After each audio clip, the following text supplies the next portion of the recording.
watching the Daily Market Comment by Rafi Boyajan. I'm Maria Bashardis. Thanks for joining us at XM.com. There were no surprises from overnight decisions by the Federal Reserve and the Bank of Japan as the U.S. Central Bank cut its benchmark rate by 25 basis points as expected, while the BOJ kept policy unchanged. However, the Fed painted a confused picture about the rate outlook as policymakers appeared divided about the expected path of interest rates.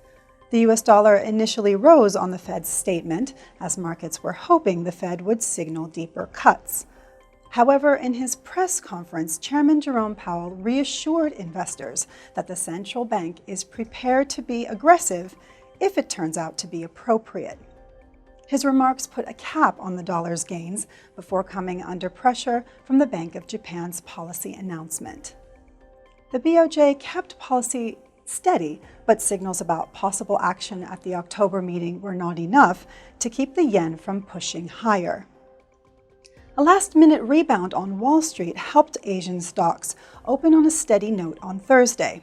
With the Fed and BOJ meetings over, traders will next be taking their cues from deputy-level trade talks between U.S. and Chinese negotiators, who will be meeting over the next 2 days to try and bridge their differences ahead of high-level talks in early October.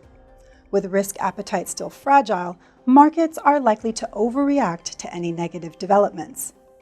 In the more immediate term, the Bank of England meeting will be in focus later today, as it is expected to keep rates unchanged. Sterling was steady ahead of the BOE announcement, while the Swiss franc was firmer after the Swiss National Bank kept rates on hold at its meeting today. The Australian dollar stood out as one of the worst performers on Thursday as the currency fell steeply on disappointing jobs numbers out of Australia. A big drop in full-time jobs led investors to sharply adjust their expectations of a rate cut by the Reserve Bank of Australia at the next meeting in October. The Aussie slipped to a 2-week low, pressuring the Kiwi, which also hit 2-week lows despite GDP data out of New Zealand this morning being slightly better than anticipated. This was today's Daily Market Comment. Thanks for watching at XM.com.